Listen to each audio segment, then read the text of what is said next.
이런 일의 간증 스토리를 시작합니다. 안녕하세요, 여러분. 오늘 제가 이 자리에 서게 된 것은 정말 하나님의 은혜입니다. 저는 지금부터 여러분께 제 인생에서 가장 극적이고 감동적인 변화의 이야기를 나누고자 합니다. 이것은 단순한 성공 스토리가 아닙니다. 이것은 한 사람이 어떻게 형식적인 종교 생활에서 벗어나 살아계신 하나님을 만나게 되었는지에 대한 진솔한 고백입니다. 저는 올해로 55세입니다. 제 인생의 절반 이상, 정확히 말하면 30년을 교회 안에서 보냈습니다. 어린 시절부터 부모님을 따라 교회를 다녔고, 청년이 되어서도 결혼을 하고 아이를 낳은 후에도 한 번도 교회를 떠난 적이 없었습니다. 주일마다 빠짐없이 예배에 참석했고, 성경도 꾸준히 읽었습니다. 겉으로 보기에 저는 모범적인 신앙인이었습니다. 교회 내에서도 존경받는 집사였고, 여러 사역을 감당하고 있었습니다. 하지만 솔직히 고백하건대 제 신앙 생활은 껍데기뿐이었습니다. 예배 시간에 찬양을 부를 때도 제 입술에서는 찬양이 나왔지만 제 마음은 다음 주 업무 일정을 생각하고 있었습니다. 설교를 들을 때도 고개는 끄덕였지만 귀로는 들어도 마음으로는 받지 못했습니다. 성경을 읽을 때도 의무감으로 읽었을 뿐 그 말씀이 제 삶과 무슨 상관이 있는지 진지하게 고민해 본 적이 없었습니다. 성경은 그저 2000년 전의 오래된 이야기일 뿐이었고, 예수님은 역사 속 위대한 인물 정도로만 여겨졌습니다. 제 삶은 이중적이었습니다. 주일에는 교회에서 경건한 척했지만 평일에는 세상 사람들과 다를 바 없이 살았습니다. 거짓말도 했고 화도 쉽게 냈으며 남을 판단하고 비난하는 일도 서슴지 않았습니다. 가족들에게는 특히 더 가혹했습니다. 아내에게 상처 주는 말을 쉽게 내뱉었고, 아이들에게는 인내심 없이 화를 냈습니다. 그러면서도 교회에 가서는 할렐루야, 아멘을 외쳤습니다. 지금 생각하면 너무나 부끄럽고 죄송한 시간들이었습니다. 그렇게 살면서 제 안에는 점점 공허함이 커져갔습니다. 겉으로는 웃고 있었지만 속으로는 텅 빈 것 같았습니다. 세상적으로는 부족하지 않았습니다. 안정적인 직장이 있었고, 가족도 있었으며 교회 내에서의 위치도 있었습니다. 하지만 마음은 늘 허전했습니다. 이게 전부인가? 신앙생활이 이런 건가? 하나님은 정말 살아계신 분인가? 라는 질문들이 제 마음속을 떠나지 않았습니다. 작은 문제에도 쉽게 무너졌습니다. 직장에서 상사에게 작은 질책을 들어도 며칠씩 우울해했고, 경제적으로 조금만 어려워져도 불안과 걱정에 잠을 이루지 못했습니다. 사람들과의 관계에서 조금만 상처를 받아도 원망과 분노에 사로잡혔습니다. 신앙인답지 않은 모습이었지만 저는 어쩔 수가 없었습니다. 제게 하나님은 실제가 아니었으니까요. 하나님은 제가 어려울 때 찾는 비상 탈출구 정도였고, 제 일상과는 크게 상관없는 분이었습니다. 그러던 어느 날이었습니다. 그날은 제 인생에서 가장 중요한 날이 되었습니다. 제가 완전히 무너지고 모든 것을 잃은 것 같았던 그날, 하나님은 저를 찾아오셨습니다. 그날은 2020년 3월의 어느 화요일이었습니다. 코로나19 팬데믹이 한창이던 시기였죠. 저는 한 중견기업의 부장으로 20년 가까이 근무하며 안정적인 생활을 유지하고 있었습니다. 아침에 평소와 다름없이 일어나 출근 준비를 하고 있었습니다. 그런데 회사에서 급하게 전화가 왔습니다. 부장님, 오늘 오전에 긴급 임원 회의가 있다고 합니다. 바로 오시라고 하네요. 불길한 예감이 들었습니다. 서둘러 회사에 도착했을 때 제 책상 위에는 면담 요청서가 놓여 있었습니다. 인사팀장과의 면담. 그 순간 제 심장이 쿵 내려앉았습니다. 20년을 함께한 회사였습니다. 제 청춘을 다 바친 곳이었습니다. 하지만 코로나로 인한 경영 악화로 구조조정이 불가피하다는 통보를 받았습니다. 명예퇴직을 권고합니다. 부장님께서는 오래 근무하셨으니 퇴직금도 더 드릴 수 있습니다. 그날 저는 멍하니 집으로 돌아왔습니다. 아내에게 어떻게 말해야 할까요? 대학생인 두 자녀의 학비는 어떻게 마련해야 할까요? 은행 대출은 어떻게 갚아야 할까요? 머릿속이 하얗게 변했습니다. 저는 그날 밤 처음으로 하나님께 진심으로 부르짖었습니다. 하나님, 제가 무엇을 잘못했습니까? 30년을 교회 다녔는데 왜 이런 일이 생깁니까? 하지만 응답은 없었습니다. 하늘은 침묵했습니다. 그것이 시작이었습니다. 일주일 후 제게 더 큰 시련이 찾아왔습니다. 건강검진 결과가 나왔는데 의사가 심각한 표정으로 재검사를 권했습니다. 정밀 검사 결과 대장에 악성 종양이 발견되었습니다. 3기 대장암이었습니다. 의사는 빨리 수술을 해야 합니다. 이미 많이 진행되었습니다라고 말했습니다. 저는 완전히 무너졌습니다. 직장도 잃었는데 이제 건강까지 잃게 되었습니다. 제 인생이 한순간에 무너져 내렸습니다. 그동안 제가 의지했던 모든 것들, 마이너스 안정적인 직장, 건강한 몸, 경제적 여유 마이너스 이 모든 것이 한순간에 사라졌습니다. 저는 절망에 빠졌습니다. 더 힘든 것은 가족에게 미안한 마음이었습니다. 아내는 제 소식을 듣고 며칠을 울었습니다. 아이들도 충격을 받았습니다. 큰아이는 아빠, 괜찮아요? 제가 휴학하고 아르바이트 할게요라며 눈물을 글썽였습니다. 제 마음은 찢어지는 것 같았습니다. 가장으로서, 아버지로서 제 역할을 해내지 못한다는 자괴감이 밀려왔습니다. 그때부터 저는 심각한 우울증에 빠졌습니다. 아침에 일어나는 것조차 힘들었습니다. 하루 종일 방 안에만 누워 있었고 아무것도 하고 싶지 않았습니다. 밥맛도 없었고 사람들을 만나고 싶지도 않았습니다. 교회도 나가지 않았습니다. 하나님이 원망스러웠습니다. 30년을 신앙생활했는데 왜 저에게 이런 고난을 주십니까? 하나님은 정말 계신 겁니까? 제 신앙은 시험대에 올랐습니다. 그동안 제가 믿었던 하나님은 제가 필요할 때 도와주시는 분이었습니다. 제가 기도하면 응답해 주시고 제가 헌금하면 축복해 주시는 분이었습니다. 그런데 지금은 어떻습니까? 제가 가장 힘들 때 하나님은 침묵하고 계셨습니다. 저는 분노했고 좌절했으며 하나님을 원망했습니다. 한 달이 지나고 두 달이 지났습니다. 수술 날짜가 잡혔지만 저는 수술을 받을 용기조차 없었습니다. 수술해서 뭐하나? 어차피 직장도 없는데 차라리 이대로 죽는 게 낫지 않을까? 그런 생각까지 들었습니다. 제 신앙은 바닥을 쳤고 제 인생도 바닥을 쳤습니다. 그렇게 절망 속에서 석 달을 보냈습니다. 5월의 어느 날 새벽이었습니다. 저는 또 한 번의 불면의 밤을 보내고 있었습니다. 천장만 바라보며 생각에 잠겨 있었습니다. 내 인생이 이렇게 끝나는 건가? 이게 전부인가? 그런 생각들이 머릿속을 맴돌았습니다. 그때 문득 머릿속에 한 생각이 떠올랐습니다. 성경을 펴보자. 이상한 생각이었습니다. 석 달 동안 손도 대지 않았던 성경을 왜 갑자기 펴보고 싶었는지 모르겠습니다. 하지만 그 충동은 강렬했습니다. 저는 침대 옆 서랍에서 먼지 쌓인 성경을 꺼냈습니다. 무겁고 낡은 성경이었습니다.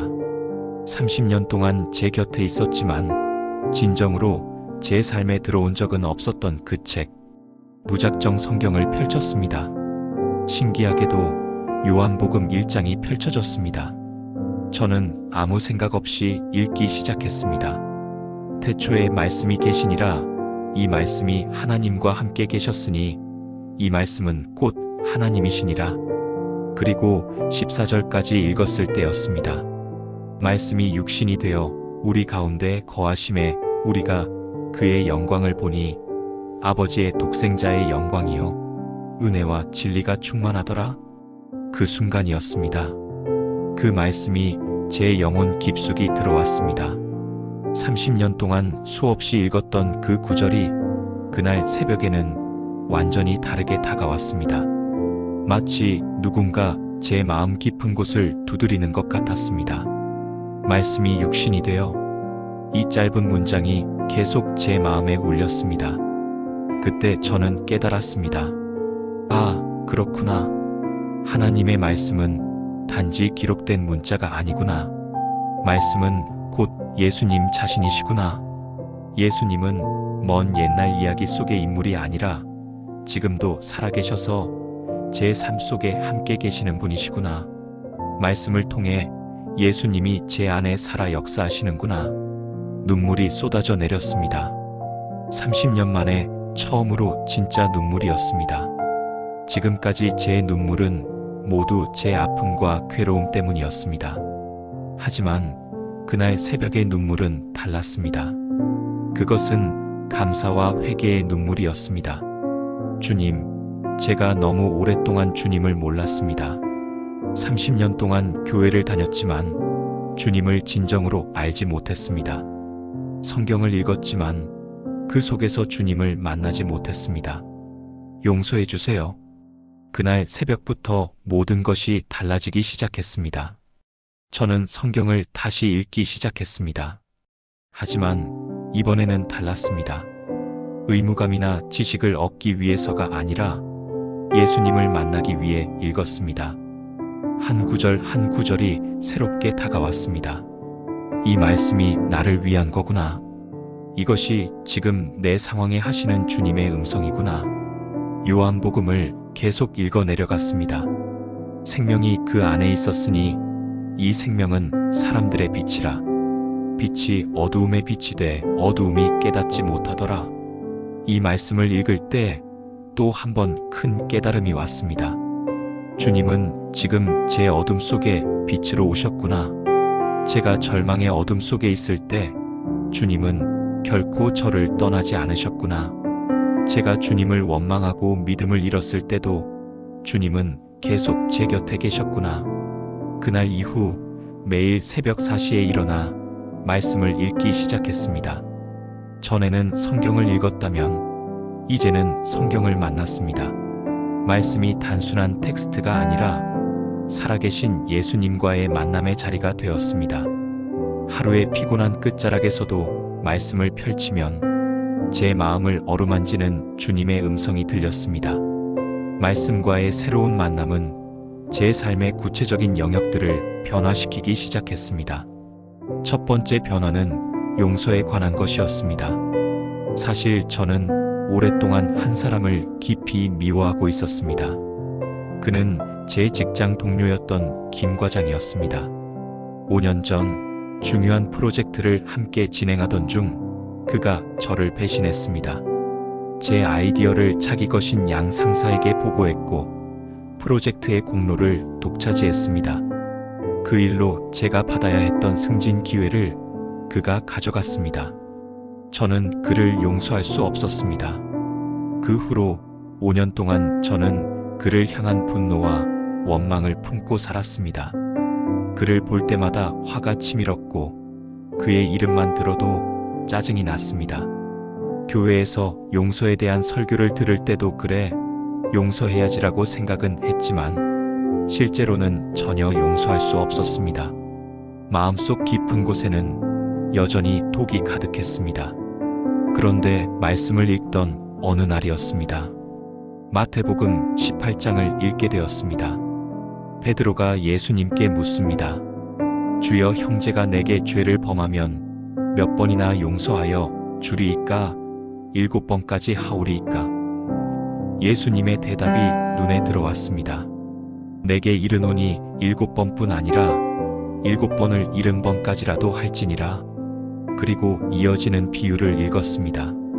1만 달란트 빚진 종이 용서받았지만 100데나리온 빚진 동료를 용서하지 않아 결국 감옥에 갇힌 이야기. 그 말씀을 읽는 순간 제 가슴이 철렁 내려앉았습니다. 그 순간 성령님께서 제게 말씀하셨습니다. 너는 누구냐? 내가 하나님께 얼마나 큰 죄를 지었는데 하나님은 십자가에서 그 모든 죄를 용서하셨다. 그런데 너는 작은 잘못을 저지른 형제를 5년 동안 용서하지 못하고 있느냐? 저는 그 자리에서 무너져 내렸습니다. 눈물이 비 오듯 쏟아졌습니다. 제가 얼마나 교만했는지, 얼마나 악했는지 깨달았습니다. 저는 하나님께 평생 용서받을 수 없는 수많은 죄를 지었습니다. 거짓말, 교만, 시기, 미움, 음란한 생각, 탐욕. 그 모든 죄를 예수님께서 십자가에서 대신 지시고 죽으셨습니다. 제가 받아야 할 형벌을 주님이 대신 받으셨습니다. 그런데 저는 형제의 작은 잘못조차 용서하지 못하고 5년을 원망 속에 살았습니다. 그 순간 십자가의 예수님이 제 눈앞에 그려졌습니다. 채찍에 맞아 피투성이가 된 주님, 가시관을 쓰시고 조롱당하시는 주님, 손과 발에 못 박히신 주님. 아버지, 저들을 사하여 주옵소서. 자기들이 하는 것을 알지 못함이니이다. 십자가 위에서도 원수를 용서하신 주님. 그 모습을 생각하니 제 마음속에 얼음이 녹기 시작했습니다. 5년 동안 꽁꽁 얼어붙어 있던 제 마음이 주님의 사랑으로 녹아내렸습니다. 용서는 제 의지나 결심으로 되는 것이 아니었습니다. 그것은 십자가를 바라볼 때 주님께서 제 안에 심어주시는 능력이었습니다. 저는 즉시 전화기를 들었습니다. 김 과장의 번호를 눌렀습니다. 5년 동안 한 번도 연락하지 않았던 그 번호. 전화벨이 울렸고 그가 받았습니다. 여보세요? 놀란 목소리였습니다. 제가 말했습니다. 김 과장, 나야. 오랜만이다. 할 말이 있어서 전화했어. 그날 저는 그를 만났습니다.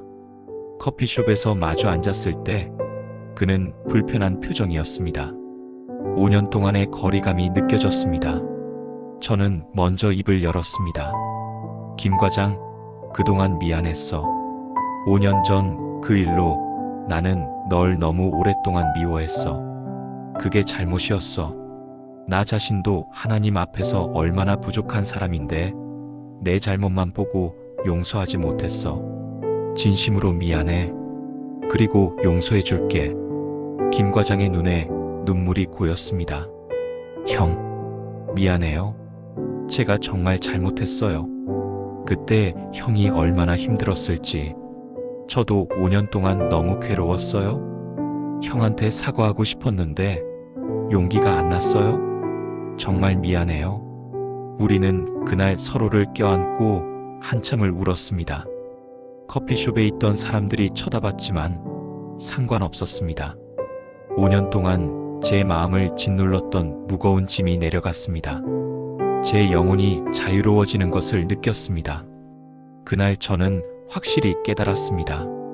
이것이 바로 말씀이 육신이 되어 제 삶 속에서 살아 움직인 순간이구나. 말씀은 단지 지식이나 교리가 아니라 제 삶을 실제로 변화시키는 능력이구나.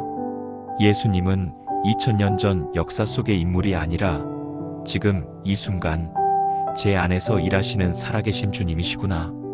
그 일이 있은 후 신기하게도 다른 관계들도 회복되기 시작했습니다. 제가 오랫동안 서먹했던 형과의 관계도 풀렸고 교회에서 오해로 인해 멀어졌던 몇몇 분들과도 화해했습니다. 무엇보다 가장 큰 변화는 제 마음이었습니다. 5년 동안 제 마음을 갉아먹었던 분노와 원망이 사라지니 제 마음이 너무나 가볍고 평안했습니다. 이것이 진정한 자유구나. 이것이 복음의 능력이구나 깨달았습니다. 용서의 기적을 경험한 후 저는 다시 제 현실과 마주해야 했습니다. 여전히 직장은 없었고 암 진단은 변하지 않았습니다. 수술 날짜가 2달 앞으로 다가왔습니다. 솔직히 두려웠습니다. 수술이 잘 될까? 암이 다른 곳으로 전이되지는 않았을까? 수술 후에는 어떻게 살아가야 할까? 이런 생각들이 밤마다 저를 괴롭혔습니다. 그런 어느 날 밤이었습니다. 또다시 잠을 이루지 못하고 뒤척이고 있었습니다. 온갖 부정적인 생각들이 제 머릿속을 가득 채웠습니다. 수술이 실패하면 어떡하지? 내가 죽으면 가족들은 어떻게 되지? 아직 결혼도 안 한 아이들을 두고 갈 수는 없는데 두려움과 불안이 파도처럼 밀려왔습니다. 저는 다시 성경을 펼쳤습니다. 이번에는 요한복음 1장 5절이 눈에 들어왔습니다. 빛이 어두움에 빛이 돼 어두움이 깨닫지 못하더라. 그 짧은 구절을 읽고 또 읽었습니다. 그리고 묵상하기 시작했습니다. 빛이 어두움에 빛이 돼. 주님은 빛이시다. 그 빛이 지금 제 어두움 속에 비치고 계신다. 제 상황은 여전히 어둡다. 암 진단, 실직, 경제적 어려움, 모든 것이 어둡다. 하지만 그 어둠 속에서도 빛이신 예수님은 저와 함께 계신다. 아니, 더 정확히 말하면 예수님이 제 안에 계신다. 어두움이 깨닫지 못하더라. 어두움은 빛을 이길 수 없다. 아무리 어두운 밤이라도 작은 촛불 하나만 켜면 어둠이 물러간다. 어둠은 빛을 이길 수 없다. 마찬가지로 제 삶의 어둠, 고난, 질병, 두려움, 이 모든 것이 예수님의 빛을 이길 수 없다. 주님이 함께 계시면 어둠은 결국 패배한다. 그 순간 성령님께서 제 마음에 평안을 부어주셨습니다. 설명할 수 없는 평안이었습니다. 상황은 전혀 달라지지 않았습니다. 여전히 암 진단이 있었고, 여전히 수술을 앞두고 있었으며, 여전히 경제적 어려움이 있었습니다. 하지만 제 마음은 평안했습니다. 두려움이 사라졌습니다. 그날 밤 저는 처음으로 깊은 잠에 빠졌습니다. 석 달 만에 처음으로 편안하게 잔 밤이었습니다. 아침에 일어났을 때 제 마음은 너무나 가벼웠습니다. 주님이 함께 계시는데 무엇을 두려워하랴? 주님이 나를 사랑하시는데 무엇을 염려하랴? 그 이후로 저는 매일 아침 이 고백으로 하루를 시작했습니다. 오늘도 주님이 나와 함께 계신다. 빛이신 주님이 내 안에 계신다. 나는 두려워하지 않는다. 나는 평안하다. 이것은 단순한 긍정적 사고가 아니었습니다. 이것은 말씀에 기초한 믿음의 고백이었습니다. 수술 날이 다가왔습니다. 수술 전날 밤 가족들이 모두 모였습니다. 아내와 두 자녀, 그리고 연로하신 어머니까지 모두 걱정스러운 표정이었습니다. 큰아이가 먼저 입을 열었습니다. 아빠, 무섭지 않으세요? 저는 웃으며 대답했습니다. 아니다. 아빠는 전혀 무섭지 않아. 왜냐하면 예수님이 아빠와 함께 계시거든. 수술실에도 예수님이 함께 들어가실 거야. 그날 밤 우리 가족은 함께 기도했습니다. 석 달 만에 처음으로 가족 기도회를 가졌습니다. 한 명씩 돌아가며 기도했습니다. 아내의 기도, 큰아이의 기도, 작은아이의 기도, 어머니의 기도. 모두의 기도에는 눈물이 섞여 있었지만 그 눈물은 절망의 눈물이 아니라 믿음의 눈물이었습니다. 하나님, 우리 가장을 지켜주세요. 수술이 잘 되게 하시고 완전히 회복되게 하소서. 우리는 주님을 신뢰합니다. 수술 당일 아침 수술복으로 갈아입고 수술실로 들어가는 침대에 누웠습니다. 간호사가 수술실로 침대를 밀고 갈 때 복도에서 손을 흔드는 가족들을 보았습니다. 아내와 아이들의 얼굴이 점점 멀어졌습니다. 그 순간 제 입에서 찬양이 흘러나왔습니다. 주 안에 있는 나에게 딴 근심 있으랴. 간호사가 놀란 표정으로 저를 쳐다봤습니다. 환자분, 괜찮으세요? 네, 괜찮습니다. 아주 괜찮습니다. 수술실 문이 열리고 하얀 수술실이 보였습니다. 차갑고 밝은 조명, 수술 도구들, 마취 기계. 보통 사람들은 이런 것들을 보면 두려워할 것입니다. 하지만 저는 평안했습니다. 주님, 이곳에도 함께 계시죠? 이 수술실에도 주님의 임재가 함께 하시죠? 주님이 집도이의 손을 인도하시고 수술이 성공하게 하실 줄 믿습니다. 마취가 시작되고 제 의식이 점점 흐려졌습니다. 마지막으로 제 입에서 나온 말은 예수님? 이었습니다. 수술은 5시간이 걸렸습니다. 깨어났을 때 회복실에 있었습니다. 눈을 뜨자 의사 선생님의 얼굴이 보였습니다. 수술 잘 됐습니다. 종양을 완전히 제거했고 다행히 림프절 전이는 없었습니다.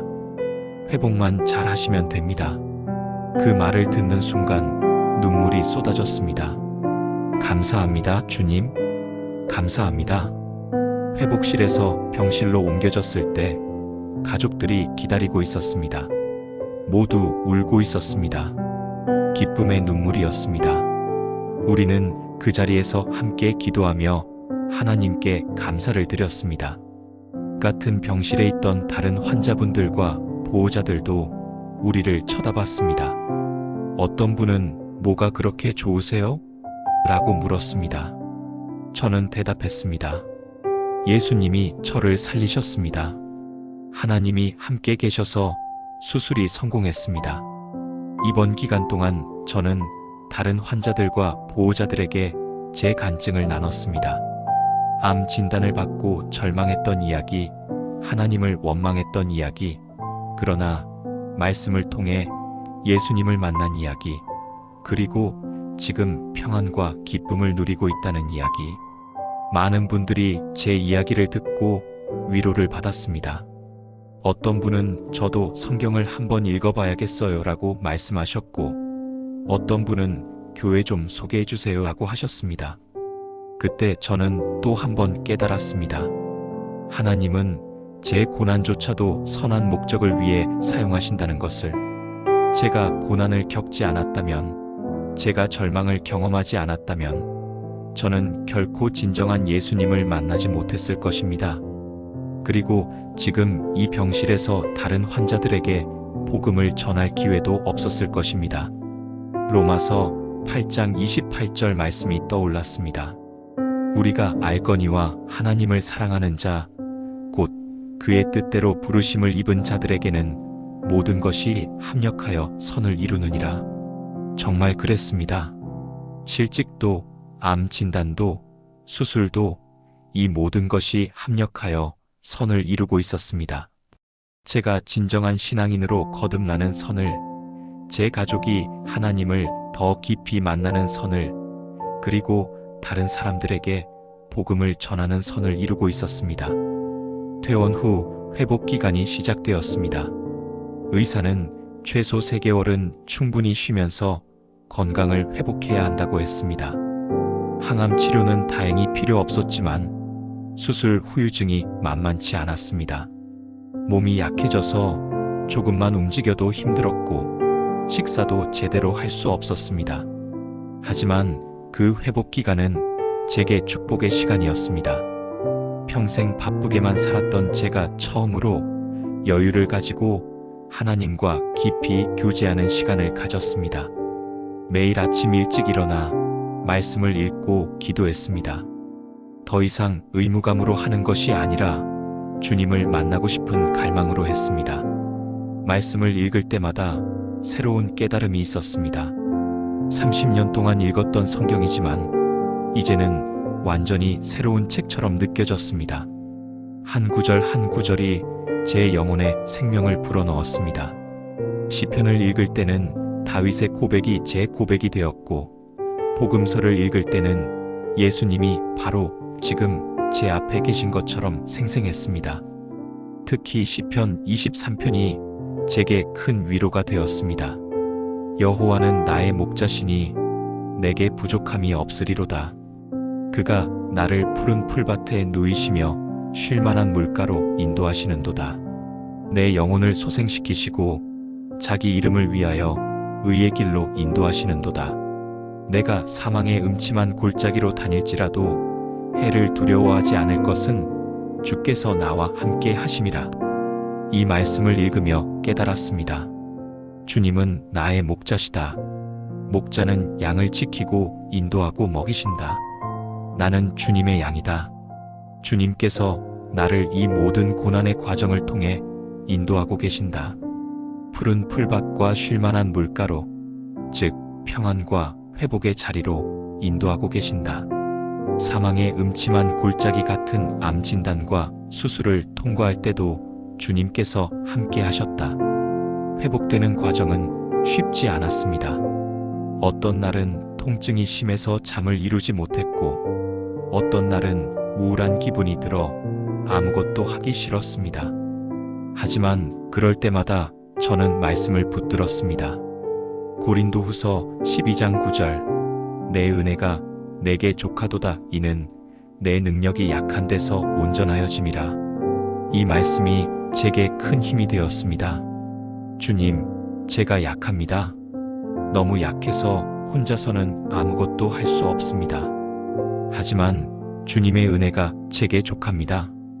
주님의 능력이 제 약함 속에서 온전하게 나타날 것을 믿습니다. 이렇게 기도하면 신기하게도 힘이 생겼습니다. 일어나서 조금씩 걸을 수 있었고, 식사도 조금씩 할 수 있었습니다. 가족들과의 관계도 완전히 새로워졌습니다. 전에는 가족들에게 무심했고, 때로는 화를 내기도 했습니다. 특히 아내에게 너무 미안한 것이 많았습니다. 20년 넘게 결혼 생활을 했지만 진정으로 아내를 사랑한 적이 있었나 싶었습니다.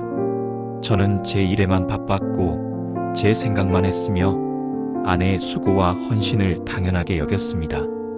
하지만 이제는 달라졌습니다. 매일 아침 아내에게 사랑해, 고마워라고 말했습니다. 처음에는 어색했습니다.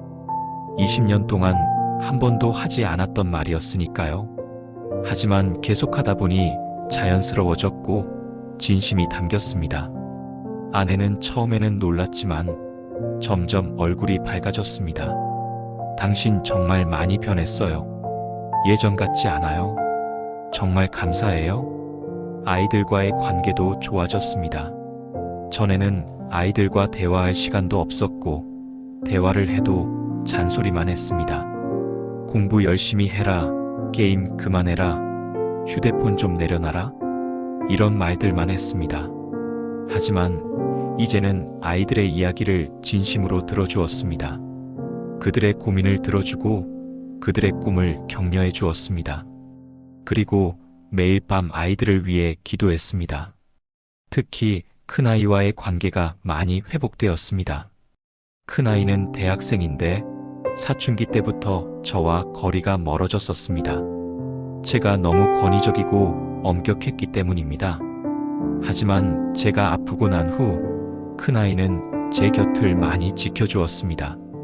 어느 날 큰아이가 물었습니다. 아빠, 요즘 많이 변하신 것 같아요. 무슨 일 있으세요?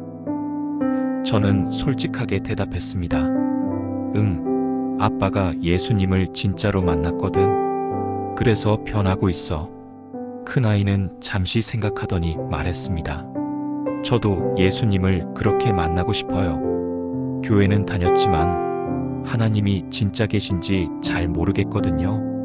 그 말을 듣는 순간 제 가슴이 뜨거워졌습니다. 그동안 제가 얼마나 잘못된 신앙의 모습을 아이들에게 보여줬는지 깨달았습니다. 교회는 다니면서도 삶은 세상 사람과 다를 바 없는 모습, 입으로는 하나님을 믿는다고 하면서 삶으로는 보여주지 못한 위선적인 모습. 저는 큰아이에게 말했습니다. 그래, 아빠도 너처럼 오랫동안 의문을 가지고 살았어. 하지만 이번에 아빠가 깨달은 것은 예수님은 머리로 아는 분이 아니라 가슴으로 만나는 분이라는 거야. 성경을 지식으로 읽지 말고 예수님을 만나기 위해 읽어봐. 그러면 주님이 내게 말씀하실 거야. 그 이후로 큰아이도 성경을 읽기 시작했습니다. 석 달 후 병원에서 추적 검사를 받았습니다. CT와 혈액 검사 결과 암은 완전히 제거되었고 재발 징후도 없었습니다. 의사는 아주 잘 회복되었습니다. 이제 정상 생활을 하셔도 됩니다라고 말했습니다. 저는 진료실에서 할렐루야를 외쳤습니다. 의사는 웃으며 믿음이 좋으시네요 라고 했습니다. 네, 하나님이 저를 치유하셨습니다. 몸이 회복되자 이제 현실적인 문제와 마주해야 했습니다. 생계 문제였습니다. 1년 가까이 일을 하지 못했고 치료비로 저축도 많이 소진했습니다. 아이들 학비와 생활비를 생각하면 다시 일을 시작해야 했습니다. 하지만 55세의 나이에 암병력이 있는 사람을 채용할 회사가 있을까요? 솔직히 걱정이 되었습니다. 하지만 전처럼 불안하거나 조급하지는 않았습니다. 말씀이 제 마음을 지켜주었습니다. 마태복음 6장 33절 너희는 먼저 그의 나라와 그의 의를 구하라 그리하면 이 모든 것을 너희에게 더하시리라. 저는 이 말씀을 붙들고 기도했습니다. 주님, 제가 먼저 주님의 나라와 의를 구하겠습니다. 제 필요는 주님께서 채워주실 줄 믿습니다. 그리고 기다렸습니다. 조급하게 이곳저곳 이력서를 넣지 않고 주님의 인도하심을 기다렸습니다. 그 기다리는 시간 동안 교회 봉사를 시작했습니다. 전에도 교회에서 봉사는 했지만 이제는 마음이 달랐습니다. 의무감이 아니라 감사함으로, 형식이 아니라 진심으로 섬겼습니다. 특히 교회 새벽 기도회에서 청소 봉사를 시작했습니다. 아침 4시에 일어나 교회에 가서 예배당을 청소하고 화장실을 청소하고 마당을 쓸었습니다. 전에는 이런 일을 한다는 것 자체가 상상도 안 됐을 것입니다. 회사에서 부장까지 했던 사람이 교회 청소를? 하지만 이제는 달랐습니다. 예수님께서 제자들의 발을 씻기셨던 것처럼 저도 기쁨으로 낮은 자리에서 섬겼습니다. 그렇게 2달이 지났습니다. 어느 날 교회 장로님 한 분이 저를 찾아오셨습니다. 집사님, 요즘 어떻게 지내십니까? 건강은 많이 회복되셨나요? 네, 장로님. 하나님의 은혜로 완전히 회복되었습니다. 혹시 일자리는 구하셨습니까? 아니요, 아직 찾지 못했습니다. 하지만 주님께서 때가 되면 주실 줄 믿습니다. 장로님은 잠시 생각하시더니 말씀하셨습니다. 제가 운영하는 중소기업이 있는데 마침 관리부서에서 경력직을 찾고 있습니다. 집사님의 경력이면 충분히 맡으실 수 있을 것 같은데 한번 와보시겠습니까? 저는 놀라서 물었습니다. 장로님, 제가 암병력이 있는데 괜찮겠습니까? 그런 거 상관없습니다. 하나님이 치유하셨다면 건강한 거 아닙니까?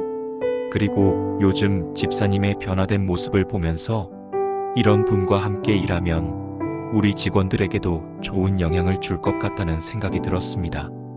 이렇게 해서 저는 새로운 직장을 얻게 되었습니다.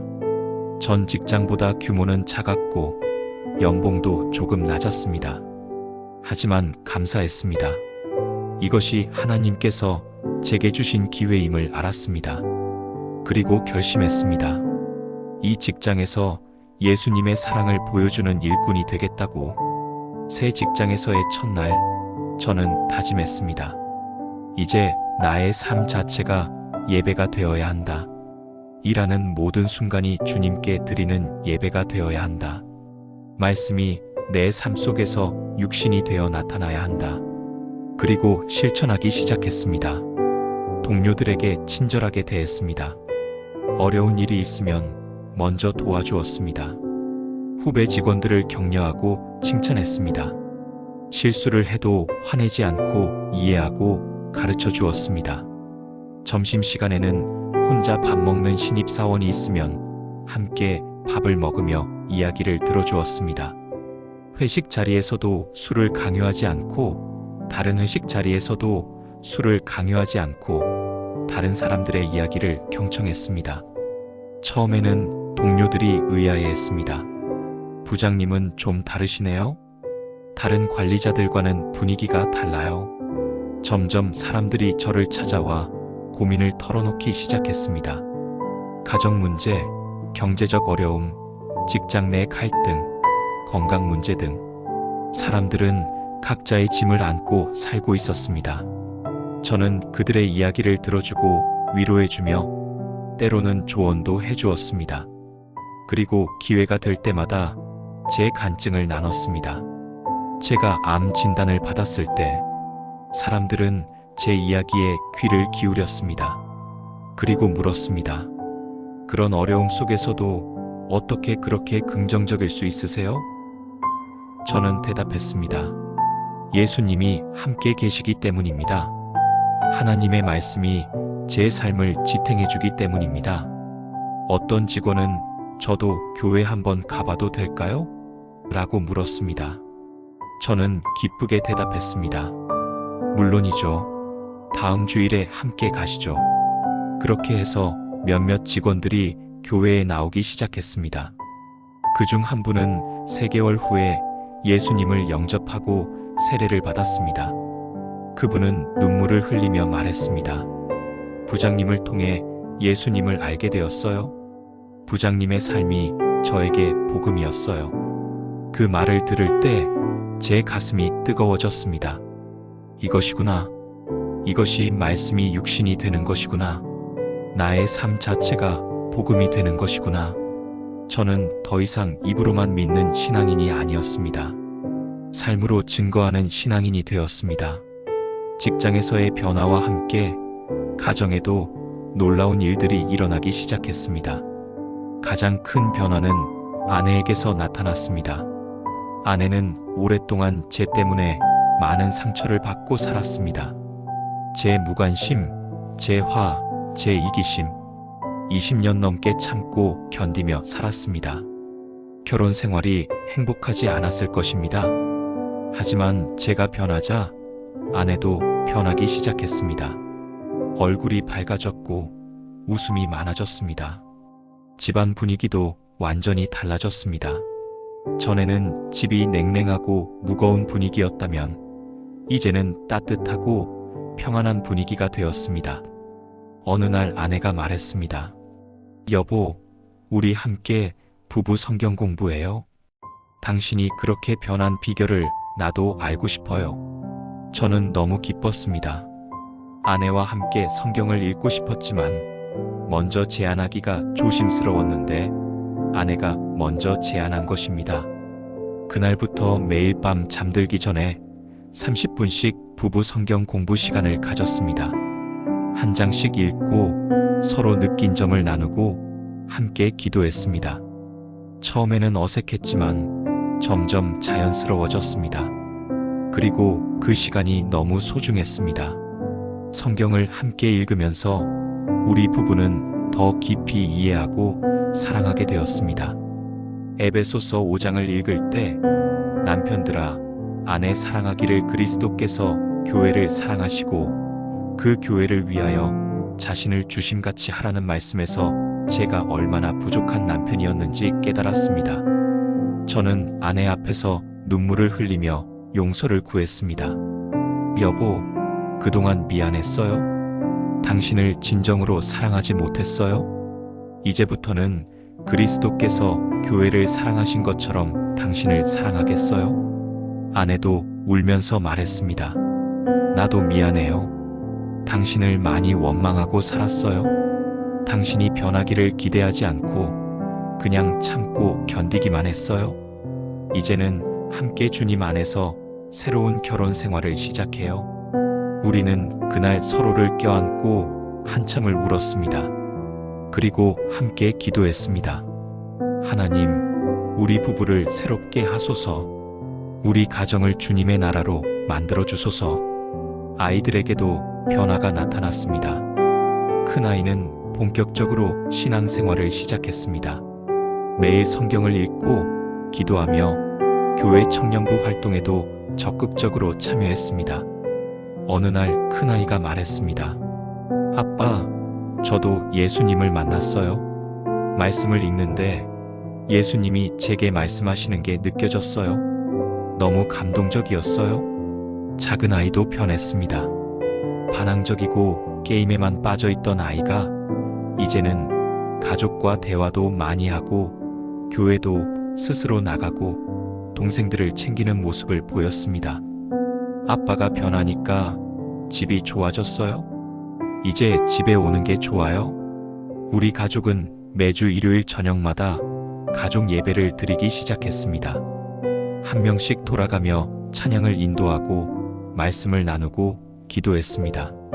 그리고 한 주간 있었던 일들을 나누며 서로를 위해 기도해 주었습니다. 이 시간이 우리 가족에게 가장 소중한 시간이 되었습니다. 특히 감사했던 것은 어머니의 변화였습니다. 80세가 넘으신 어머니는 평생 불교 신자셨습니다. 제가 교회를 다니는 것을 탐탁지 않게 여기셨고 가끔 너는 조상을 버리고 서양 종교를 믿느냐며 서운해하셨습니다. 하지만 제가 아프고 변화되는 과정을 지켜보시면서 어머니의 마음도 조금씩 열리기 시작했습니다. 제가 회복된 후 6개월쯤 되었을 때였습니다. 어머니가 조심스럽게 물으셨습니다. 내가 그렇게 큰 병에서 나은 게 정말 예수님 덕분이냐? 네, 어머니. 하나님께서 저를 치유하셨어요.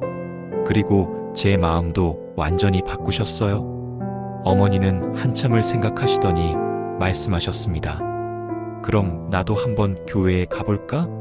그 예수가 어떤 분인지 알아보고 싶구나. 저는 너무 놀랐고 기뻤습니다. 80년 넘게 불교를 믿어오신 어머니가 교회에 가보시겠다니? 다음 주일 어머니를 모시고 교회에 갔습니다. 어머니는 조금 어색해 하셨지만 예배를 드리시고 목사님 말씀을 들으셨습니다. 예배 후에 어머니가 말씀하셨습니다. 목사님 말씀이 참 좋더구나. 다음 주에 또 가도 되겠니? 당연하죠, 어머니. 그렇게 어머니는 교회에 나오기 시작하셨습니다. 그리고 3개월 후 어머니는 예수님을 영접하셨습니다. 80세에 새로운 인생을 시작하신 것입니다. 어머니의 세례식 날, 우리 가족은 모두 눈물을 흘렸습니다. 어머니가 세례를 받으시는 모습을 보면서 하나님의 은혜가 얼마나 크신지 다시 한번 깨달았습니다. 제가 겪은 고난이 결국 우리 가족 전체의 구원으로 이어진 것입니다. 시간이 흐르면서 저는 단순히 제 삶이 변화되는 것에 만족할 수 없었습니다. 제가 받은 은혜를 다른 사람들과 나누고 싶었습니다. 특히 저처럼 고난 중에 있는 사람들, 절망 속에 있는 사람들에게 희망을 전하고 싶었습니다. 교회에서 암 환자 모임을 만들었습니다. 저처럼 암 진단을 받은 분들, 치료 중이신 분들, 완치 후 재발을 두려워하시는 분들이 함께 모여 서로의 이야기를 나누고 말씀을 공부하고 기도하는 모임이었습니다. 처음 모임을 시작할 때는 5명이었습니다. 하지만 입소문이 나면서 점점 사람들이 늘어났습니다. 6개월 후에는 20명이 넘었고 1년 후에는 40명 가까이 되었습니다. 다른 교회에서도 참석하셨고 교회에 다니지 않는 분들도 오셨습니다. 모임에서 우리는 서로의 아픔을 나눴습니다. 암 진단을 받았을 때의 충격, 치료 과정의 고통, 재발에 대한 두려움, 가족들에게 미안한 마음, 경제적 어려움, 모두가 비슷한 아픔을 겪고 있었습니다. 그리고 그 아픔 속에서 하나님을 찾았습니다. 저는 제 간증을 나누며 말씀이 어떻게 저를 변화시켰는지, 예수님이 어떻게 제 고난을 통해 일하셨는지 이야기했습니다. 많은 분들이 위로를 받았고 희망을 얻었습니다. 저도 성경을 그렇게 읽어보고 싶어요. 저도 예수님을 만나고 싶어요 라고 말씀하셨습니다. 특히 기억에 남는 분이 있습니다. 50대 초반의 여성이셨는데 유방암 말기 진단을 받으신 분이었습니다. 처음 모임에 오셨을 때 완전히 절망에 빠져 계셨습니다. 어차피 죽을 건데 뭐가 중요합니까? 하나님이 계시면 왜 저에게 이런 고통을 주십니까? 분노와 원망으로 가득 차 계셨습니다. 저는 그분을 따로 만나 제 이야기를 들려드렸습니다. 그리고 말씀을 함께 읽었습니다. 요한복음 1장 말씀이 육신이 되어 우리 가운데 거하심에, 그분은 처음에는 무관심했지만 계속 모임에 나오시면서 조금씩 변하기 시작하셨습니다. 3개월쯤 되었을 때 그분이 눈물을 흘리며 말씀하셨습니다. 제가 예수님을 만났어요. 새벽에 성경을 읽는데 예수님이 제게 말씀하시는 것 같았어요. 내가 너와 함께한다. 두려워하지 말라. 그 순간 제 마음에 평안이 찾아왔어요. 제가 죽든 살든 예수님이 함께 계신다는 것만으로 충분하다는 생각이 들었어요. 그분은 그 후로 완전히 달라지셨습니다. 여전히 투병 중이셨지만 얼굴에는 평안함이 있었고 다른 환우들을 위로하고 격려하셨습니다. 그리고 1년 후 기적적으로 암이 완치되셨습니다. 의사도 놀랄 정도였습니다. 이건 의학적으로 설명하기 어렵습니다. 정말 기적이네요. 그분은 눈물을 흘리며 말씀하셨습니다. 하나님이 저를 살리셨어요. 이제 저도 다른 사람들에게 이 은혜를 전하며 살겠어요. 암 환자 모임 외에도 저는 병원 호스피스 병동을 방문하기 시작했습니다. 말기 암 환자분들이 계신 곳이었습니다. 죽음을 앞둔 분들에게 위로와 희망을 전하고 싶었습니다. 처음에는 무엇을 어떻게 말해야 할지 막막했습니다. 죽음을 앞둔 사람에게 무슨 말이 위로가 될까요? 하지만 주님께서 지혜를 주셨습니다. 저는 그저 그분들 곁에 앉아 손을 잡아드리고 그분들의 이야기를 들어드렸습니다. 어떤 분은 평생 살아온 이야기를 하셨고, 어떤 분은 후회되는 일들을 말씀하셨으며, 어떤 분은 가족들에게 미안한 마음을 토로하셨습니다. 저는 그저 들어드리고 공감해드리고 함께 울어드렸습니다. 그리고 기회가 될 때 조심스럽게 복음을 전했습니다. 예수님은 우리의 죄를 위해 십자가에서 돌아가셨습니다. 그리고 사흘 만에 부활하셨습니다. 죽음을 이기셨습니다. 그분을 믿으면 우리도 영원한 생명을 얻습니다. 죽음이 끝이 아니라 새로운 시작입니다. 천국에서 다시 만날 수 있습니다. 많은 분들이 생의 마지막 순간에 예수님을 영접하셨습니다. 그리고 평안하게 눈을 감으셨습니다. 그분들의 장례식에 가면 가족들이 감사하다고 말씀하셨습니다. 마지막에 평안하게 가셨어요. 천국 소망을 가지고 가셨어요. 감사합니다. 이런 섬김을 하면서 저는 깨달았습니다. 하나님께서 저를 암으로부터 구원하신 것은 단순히 제가 더 오래 살게 하기 위함이 아니라 다른 사람들을 섬기게 하기 위함이었다는 것을. 제가 겪은 고난은 결코 무의미하지 않았습니다. 그 고난을 통해 저는 하나님을 만났고 그 경험을 바탕으로 다른 사람들을 위로하고 섬길 수 있게 되었습니다. 고린도후서 1장 3-4절 말씀이 떠올랐습니다. 찬송하리로다. 그는 우리 주 예수 그리스도의 하나님이시요 자비의 아버지시요 모든 위로의 하나님이시며 우리의 모든 환난 중에서 우리를 위로하사 우리로 하여금 하나님께 받는 위로로 모든 환난 중에 있는 자들을 능히 위로하게 하시는 이시로다. 정말 그랬습니다. 하나님은 제 환난 중에 저를 위로하셨고 이제 저는 그 위로로 다른 사람들을 위로할 수 있게 되었습니다. 몇 년이 흐르면서 제 삶은 완전히 새로워졌습니다. 더 이상 형식적인 신앙생활을 하지 않았습니다. 제 일상 자체가 예배가 되었고 제 삶 자체가 찬양이 되었습니다. 매일 아침 새벽 4시에 일어나 말씀을 읽는 것이 제 하루의 시작이었습니다. 말씀을 읽으면서 그날 하루를 어떻게 살아야 할지 주님께 물었고 주님은 말씀을 통해 제게 말씀하셨습니다. 어떤 날은 인내에 대해, 어떤 날은 사랑에 대해, 어떤 날은 겸손에 대해 말씀하셨습니다. 직장에서도 제 삶은 간증이 되었습니다. 어려운 프로젝트를 맡았을 때 조급해하지 않고 기도하며 지혜를 구했습니다.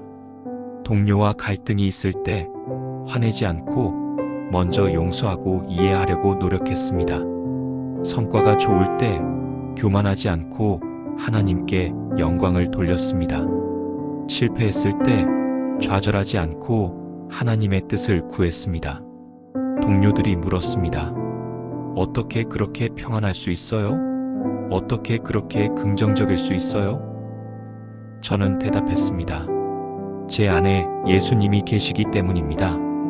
말씀이 제 삶의 기준이기 때문입니다. 가정에서도 마찬가지였습니다.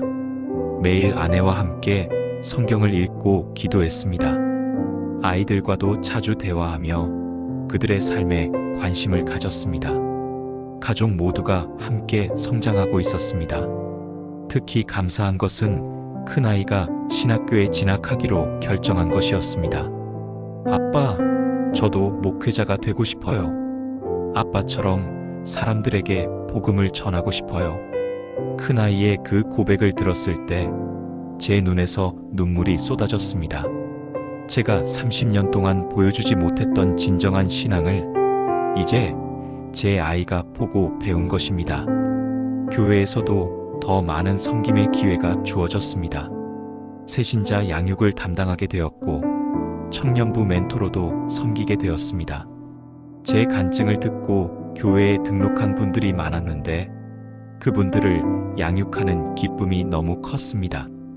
어느 주일 담임 목사님께서 저를 부르셨습니다. 집사님, 다음 주에 간증을 좀 해주시겠어요? 집사님의 이야기를 교인들과 나누면 큰 은혜가 될 것 같습니다. 저는 흔쾌히 승낙했습니다. 간증 준비를 하면서 지난 몇 년을 돌아봤습니다. 암 진단을 받았던 그날, 절망의 나날들, 말씀과의 만남, 용서의 기적, 치유와 회복, 새로운 시작, 섬김의 산, 모든 것이 주님의 은혜였습니다. 간증을 하는 날, 교회는 만석이었습니다. 저는 떨리는 마음으로 강단에 섰습니다. 그리고 제 이야기를 나누기 시작했습니다. 사랑하는 여러분, 오늘 저는 말씀이 육신이 되어 우리 가운데 거하신 예수님을 깊이 체험하게 된 제 삶의 이야기를 나누고자 합니다. 간증을 마쳤을 때 많은 분들이 울고 계셨습니다. 예배 후에 여러분들이 저를 찾아오셨습니다. 저도 오랫동안 형식적으로 신앙생활 했는데 오늘 간증을 듣고 깨달았어요. 이제 진짜 신앙생활을 해야겠어요. 저도 암 진단을 받았는데 오늘 간증을 듣고 희망을 얻었어요. 저도 말씀을 그렇게 읽어보고 싶어요. 그로부터 5년이 더 흘렀습니다. 지금 저는 60세입니다. 암 진단을 받은 지 10년이 지났고 완치 판정을 받은 지도 8년이 넘었습니다. 정기 검진에서 재발 징후는 전혀 없습니다. 하나님께서 저를 완전히 치유하신 것입니다. 지난 10년을 돌아보면 그 모든 것이 꿈만 같습니다. 절망의 순간도 있었고 고통의 시간도 있었지만 그 모든 과정을 통해 저는 진정한 하나님을 만났습니다. 30년 동안 교회를 다녔지만 알지 못했던 예수님을 이제는 친밀하게 알게 되었습니다. 말씀이 육신이 되어 -2 진리는 제 인생의 모든 것을 바꾸었습니다. 말씀은 더 이상 책 속의 글자가 아닙니다. 말씀은 살아계신 예수님 자신이시고 그 말씀이 제 안에 거하시며 제 삶을 변화시키고 계십니다. 지금도 매일 새벽 말씀을 읽습니다. 70세가 되어도 80세가 되어도 계속 읽을 것입니다. 왜냐하면 말씀을 읽는 것은 단순히 정보를 얻는 것이 아니라 예수님을 만나는 것이기 때문입니다. 지금도 암 환자 모임을 인도하고 있습니다. 매주 40-50명의 환우들과 그 가족들이 모여 서로를 위로하고 격려합니다. 많은 분들이 절망에서 희망으로, 죽음의 공포에서 영생의 확신으로 나아가는 것을 봅니다. 그때마다 제 가슴은 뜨거워집니다. 지금도 호스피스 병동을 방문합니다. 생의 마지막을 맞이하시는 분들께 복음을 전하고 그분들이 평안히 천국에 가실 수 있도록 돕습니다. 죽음이 끝이 아니라 새로운 시작임을, 예수님을 믿으면 영원한 생명을 얻는다는 것을 전합니다. 지금도 직장에서 동료들에게 사랑을 실천합니다. 제 삶 자체가 복음이 되어 사람들이 저를 통해 예수님을 보도록 노력합니다. 많은 동료들이 교회에 나오게 되었고 몇몇은 예수님을 영접했습니다. 지금도 가족과 함께 매주 가족 예배를 드립니다.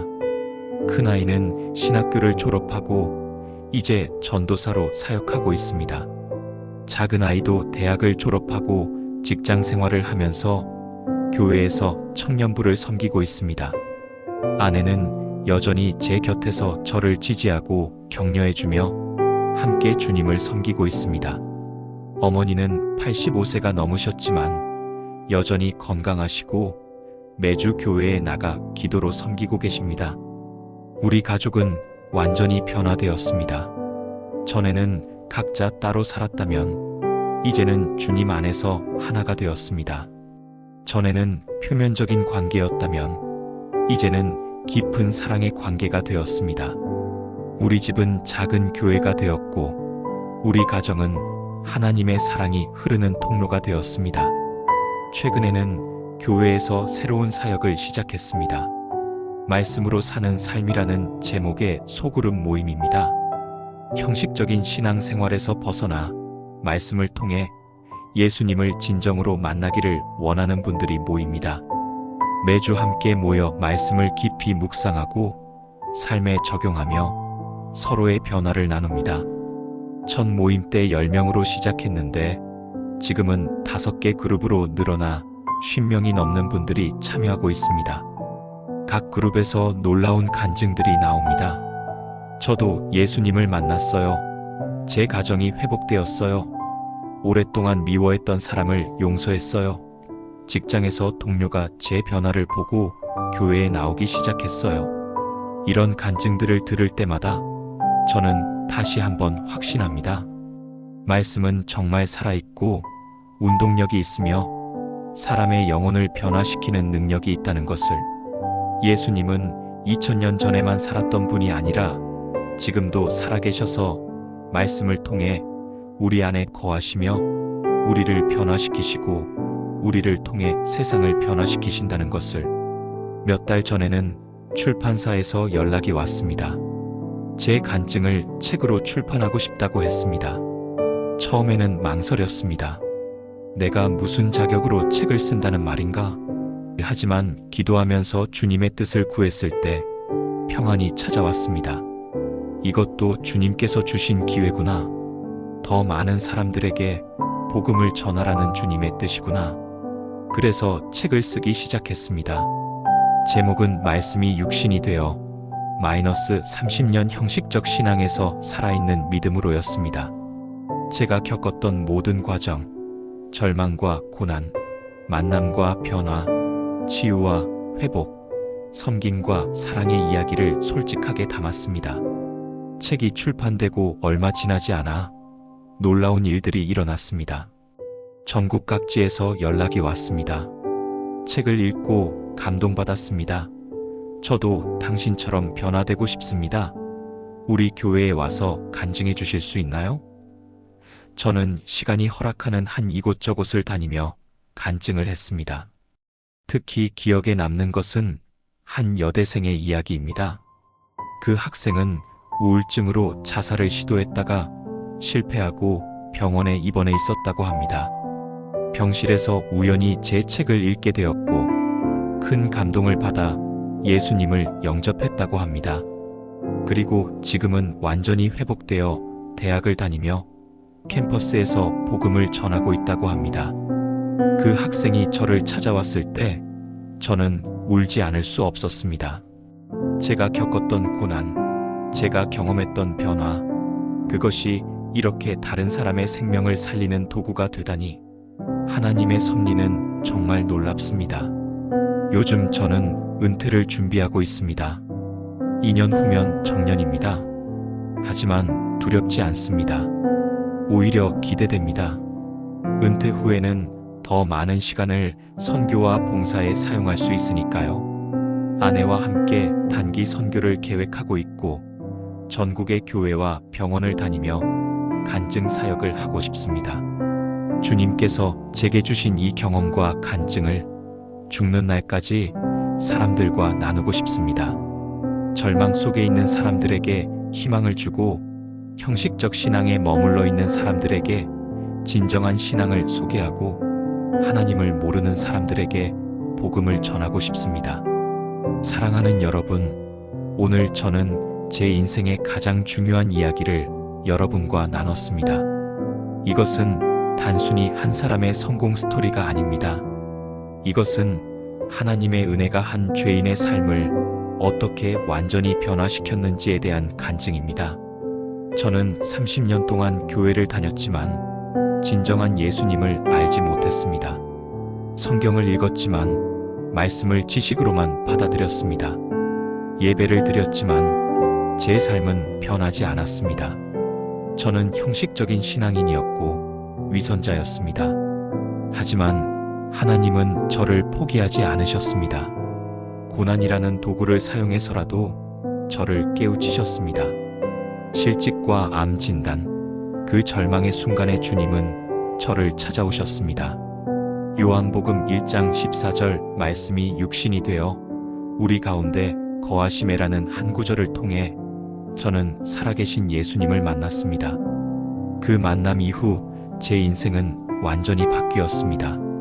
말씀이 단순한 글자가 아니라 살아있는 하나님의 음성이 되었습니다. 성경을 읽을 때마다 예수님을 만났고 그 만남을 통해 저는 변화되었습니다.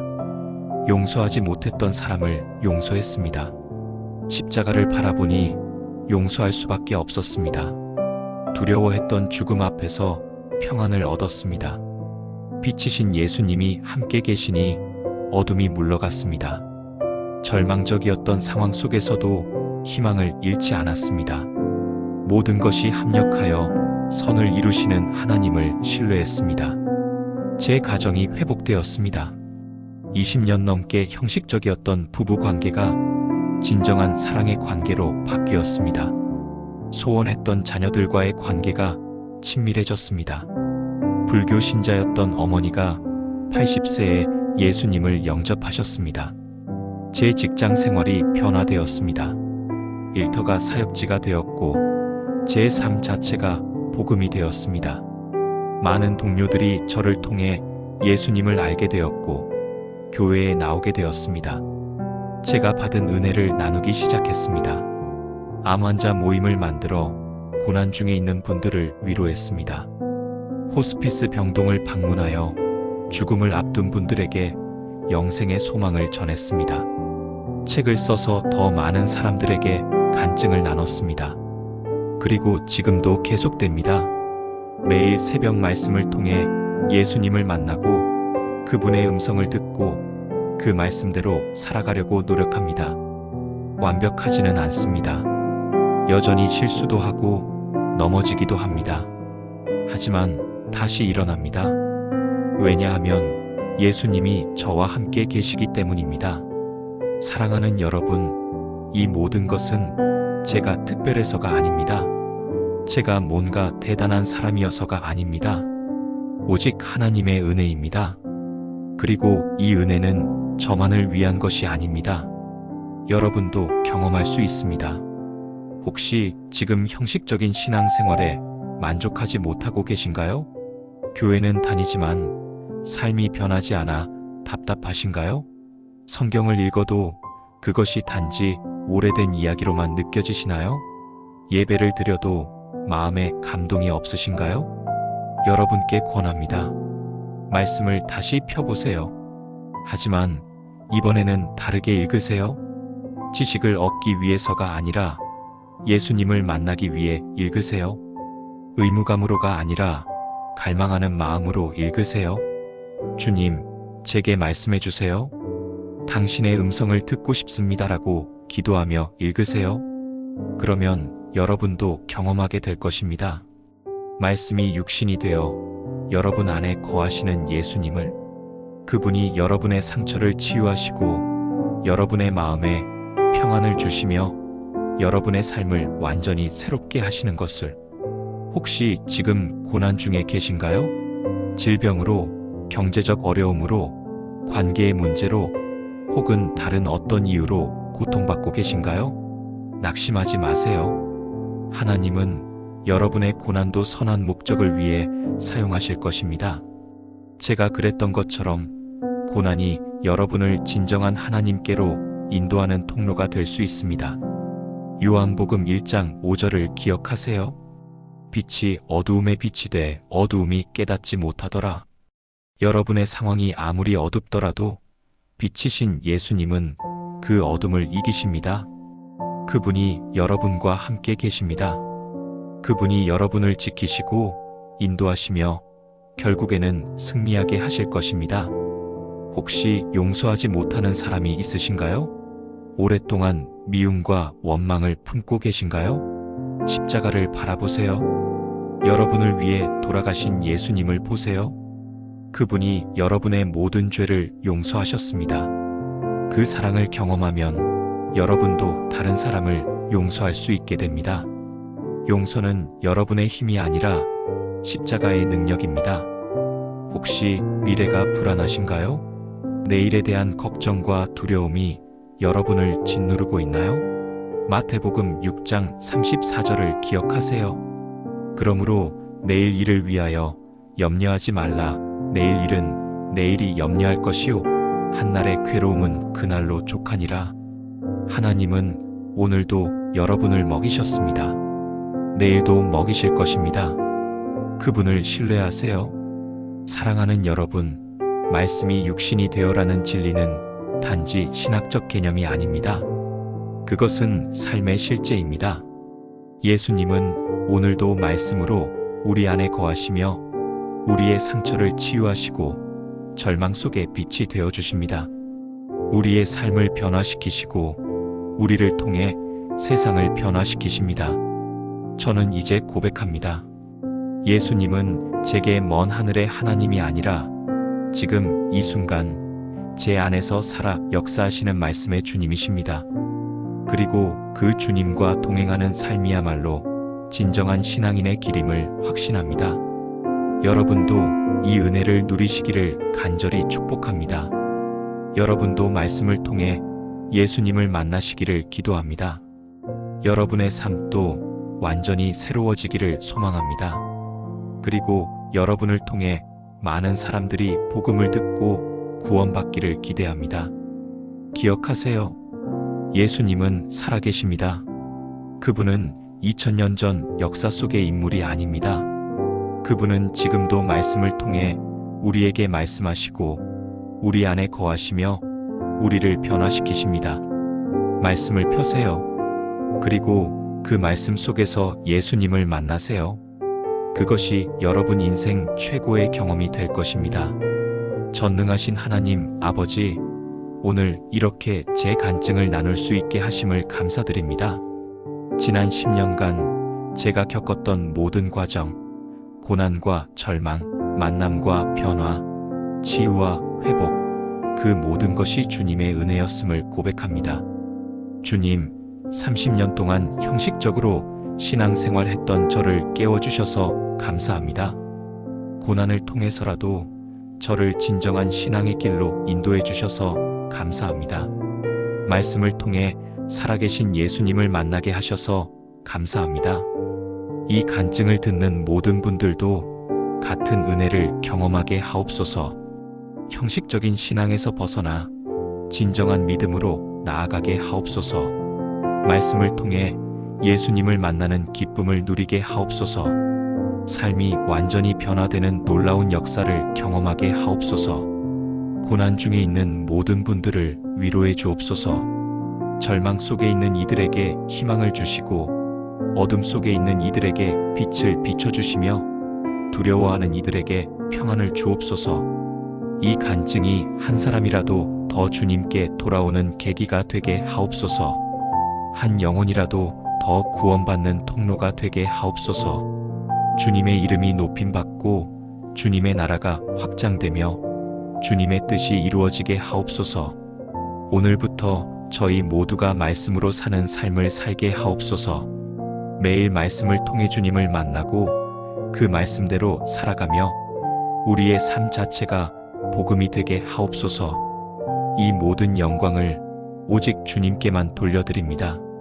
우리를 구원하시고 변화시키시며 사용하시는 주님을 찬양합니다. 살아계신 우리 주 예수 그리스도의 이름으로 기도드립니다. 아멘. 이것이 제 이야기입니다. 30년 동안 형식적으로 신앙생활했던 한 사람이 고난을 통해 진정한 하나님을 만나고 삶이 완전히 변화된 이야기입니다. 이 간증을 듣고 계신 여러분께 마지막으로 한 가지만 더 말씀드리고 싶습니다. 변화는 어렵지 않습니다. 여러분이 해야 할 일은 단 하나입니다. 말씀을 펴고 예수님을 만나는 것입니다. 그러면 주님께서 모든 것을 하실 것입니다. 오늘부터 시작하세요. 내일을 기다리지 마세요. 지금 당장 성경을 펴세요. 그리고 기도하세요. 주님, 제게 말씀해 주세요. 당신을 만나고 싶습니다. 그러면 주님께서 반드시 응답하실 것입니다. 말씀이 육신이 되어 여러분 안에 거하실 것입니다. 그리고 여러분의 인생이 완전히 새로워질 것입니다. 저는 그것을 경험했습니다. 여러분도 경험할 수 있습니다. 하나님의 축복이 여러분 모두에게 함께 하시기를 기도합니다. 감사합니다.